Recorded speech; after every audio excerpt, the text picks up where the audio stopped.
Hello, this is Tony Heller from RealClimateScience.com, setting the record straight about climate. I use this animation pretty often in my videos and blog posts.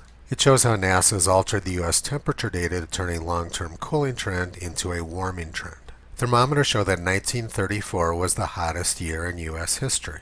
But since 1999, NASA has massively changed their data to cool the past and warm recent years. They create the appearance of warming via data tampering. Now I'm going to show you how they use the tampered data to create propaganda. There's a story being circulated that this is the warmest winter in U.S. history so far. And it's based on this graph of December and January temperatures from NOAA. The graph released by NOAA shows December and January as being the warmest on record. So now let's look at the actual temperature data before NOAA tampers with it. This is the thermometer data for December and January from NOAA's United States Historical Climatology Network. The thermometer data shows that 1934 was the warmest year and that this year was comparable with many other years in the past. And if we go back to the animation, you can see how they cooled 1934. So the propaganda, which was generated from this graph, depends on the data tampering, because the thermometer data shows that December and January were warmest in 1934, not 2020. This graph shows December-January maximum daily temperatures. 1934 was about 2 degrees warmer than this year, and this year wasn't even in the top 20. This graph shows the December-January percent of days above 50 degrees Fahrenheit in the United States. You can see that the past December-January was not particularly warm and actually wasn't even much above average. The U.S. has had dozens of winters with more warm weather than this year. The NOAA claim that December and January were the warmest on record doesn't stand up to any scrutiny. It's propaganda, not science. But graphs can be boring. Let's look at some old maps from the U.S. Weather Bureau. This was the January 1934 temperature anomaly map from the U.S. Weather Bureau, published in 1934. You can see that almost the entire U.S. was red hot, with temperature anomalies in the Pacific Northwest as much as 20 degrees above normal. Compare that to this year when the Pacific Northwest has been buried in snow and record cold. And December 1933 was very similar. It was extremely warm across most of the United States. This is the history which NOAA and NASA are erasing with their data tampering. This article from Spokane, Washington is dated January 1st, 1934. It discussed the phenomenal warmth of December 1933. Blooming buttercups, pussy willows, golfers playing almost without interruption. Again, this is the U.S. history which NOAA is erasing via data tampering. And the warmth wasn't just in the U.S. South America was having record heat that month too. The LA Times reported in 1934, cold, heat, drought, and flood set new marks. Unprecedented extremes recorded in every corner of the earth. How science accounts for berserk elements. Assigned reasons vary from spots on the sun to concurrences of meteorological cycles. The chief meteorologist of the U.S. Weather Bureau said, worldwide drought is seen likely. Weatherman admits there's something wrong and that no one knows why. Data tampering by NOAA erases all of this history. The worldwide drought caused farmers to be ruined everywhere, almost universal disaster.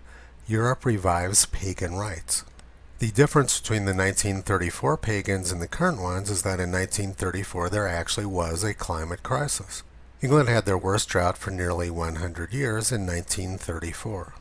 Here's what the always alarmist Guardian had to say on May 12, 1934. Freak weather in the United States. Heatwave and drought hit the farmers. High temperatures in Britain. January 1934 was record warm in the United States and was also very hot in Australia with lots of bushfires. Now we're going to look at another very warm winter from the 1930s, in 1932. The 1932 Winter Olympics were held at Lake Placid, New York, and almost had to be canceled because it was too warm and there was no snow. This is a picture of the ski jump from the 1932 Winter Olympics. All the snow on the ski jump was brought in by truck. This was the U.S. Weather Bureau temperature anomaly map from February 1932 when the Olympics were held. You can see that that month was extremely warm across most of the U.S. with temperature anomalies as high as 10 degrees above normal. On February 10, 1932, temperatures in Illinois were recorded as high as 83 degrees at Whitehall. Could you imagine the hysteria among climate alarmists now if we had 83-degree temperatures this week in Illinois? This is what the LA Times reported on January 16, 1932. Lake Placid, New York. Rain today wiped away the last vestiges of snow from the Winter Olympics. New York, with a high temperature of 66 degrees at 4 p.m. today, New York enjoyed the third successive day of record January warm weather. New York actually hit 70 degrees that week for their official temperature. Lake Placid is buried in snow right now, and there's lots of cold forecast for the United States for the rest of the month. We've had so much snow here in Colorado, I had to give up on my road bike and go out and buy a mountain bike. Interstate 70 is shut down for 44 miles tonight west of Denver because of too much snow. When NOAA and NASA tamper with temperature data like they do, they are destroying U.S. history and destroying world history too.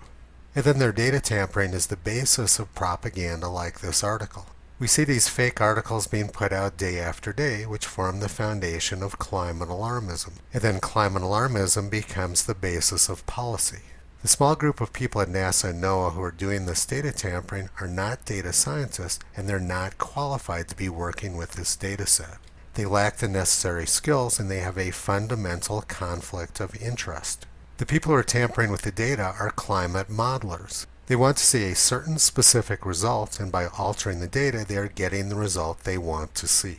George Orwell said, "The most effective way to destroy people is to deny and obliterate their own understanding of their history." And that is exactly what climate alarmists are doing. They're erasing America's hot past. Visit Toto on the web at realclimatescience.com. He's been pulling back the curtain on junk science and propaganda for a long time.